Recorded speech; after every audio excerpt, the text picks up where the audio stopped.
এতক্ষণ ধরে আপনারা শুধু বারবার একটা শব্দ শুনতেছেন, তাগুত তাগুত তাগুত। এই শব্দটা কি কি এর অর্থ এটা হয়তো আপনাদের অনেকেরই জানা নেই, অথবা অনেকেই বুঝতেছেন না। এটার কারণও যে আমরা এই তাগুতের পরিচয় আপনাদের সামনে তুলে ধরি নাই, অথচ কোরআনে পাকের মধ্যে অসংখ্য জায়গায় আল্লাহ পাক রব্বুল আলামিন এই তাগুতের কথা বলেছেন।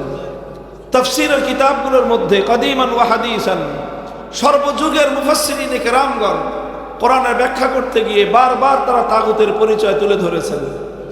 এই সকল মুফাসসিরদের আলোচনার সারসংক্ষেপ, তাগুতের যে সংজ্ঞা, এর যে পরিচয়, ডেফিনিশন, সেটা যদি আমি সংক্ষিপ্ত ভাষায় আপনাদেরকে বোঝাতে চাই, তাহলে আমি আমার ভাষায় যে কথাটা বলতে পারি সংক্ষেপে আমি বলছি, এরপরে আমি আমার মূল কথার দিকে চলে যাব। আপনারা আগে প্রথমে একটা কথা বুঝেন, গায়রুল্লাহ চিনেন আপনারা? কাকে বলে? গায়রুল্লাহ মানে কি? আল্লাহ ছাড়া। গায়রুল্লাহ মানে আল্লাহ ছাড়া। এই মহাবিশ্বের মধ্যে আল্লাহ হলেন এক এবং একক। আল্লাহ ছাড়া যা আছে সব কি? গায়রুল্লাহ। আল্লাহ ছাড়া যা আছে সব। আসমান কি? গায়রুল্লাহ। জমিন কি? ফেরেশতা কি? মানুষ কি?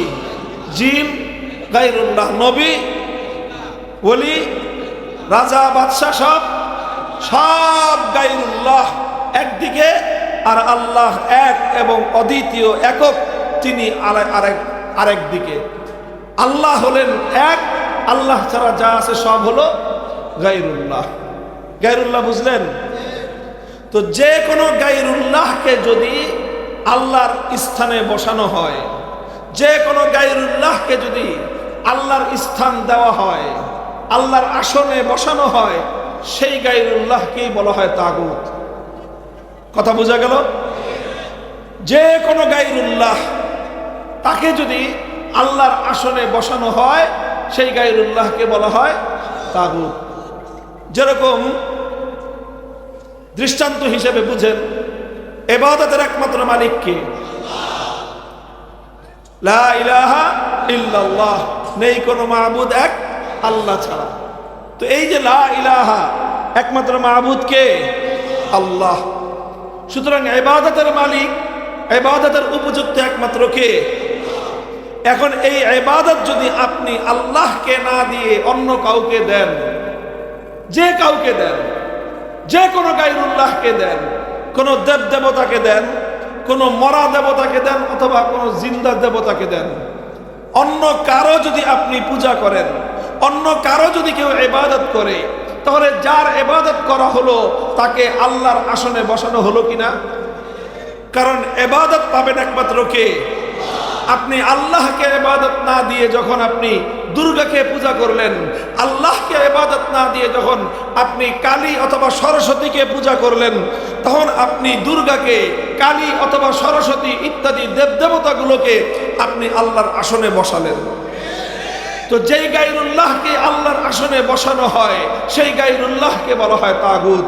পূর্বের যুগে মানুষ লাত, মানাত, উজ্জা, হুবাল এই সকল দেবদেবতার পূজা করত। সেই যুগে লাত, মানাত, উজ্জা, হুবাল এরা ছিল তখনকার তাগুত। আজকের যুগে মানুষ দুর্গা, সরস্বতী, কালী ইত্যাদি মূর্তিগুলোকে পূজা করে, এগুলো হলো এই যুগের তাগুত। কথা বোঝা গেল? তো আপনার একজন মানুষ যদি ইমানদার হতে হয়, সর্বপ্রথম তাকে আল্লাহর একত্ববাদকে বিশ্বাস করতে হয়, সর্বপ্রথম তাওহীদকে বিশ্বাস করতে হয়। কথা বলেন ঠিক না বেঠিক? এই যে ইবাদতের মধ্যে আল্লাহর সঙ্গে অন্য কাউকে শরীক করা যাবে না, কাউকে শরীক করা যাবে না। এইভাবে আল্লাহর যদি কেউ ইবাদত করে, তাহলে তাকে বলা হয় একত্ববাদী, আর এটাকেই বলা হয় একত্ববাদ। এটাই হলো তাওহীদ। এই তাওহীদকে বলা হয় তাওহীদ ফিল ইবাদাহ। কি বলা হয়? তাওহীদ ফিল ইবাদাহ। অর্থাৎ এটা হলো ইবাদতের মধ্যে আল্লাহর একত্ববাদ। ইবাদতের মধ্যে আল্লাহর একত্ববাদ, যে ইবাদত হবে একমাত্র কার জন্য? আল্লাহ ছাড়া অন্য কারো জন্য যদি ইবাদত করা হয়, তাহলে যার জন্য ইবাদত করা হবে তাকে বলা হবে তাগুত, আর যে ইবাদত করবে তাকে বলা হবে মুশরিক।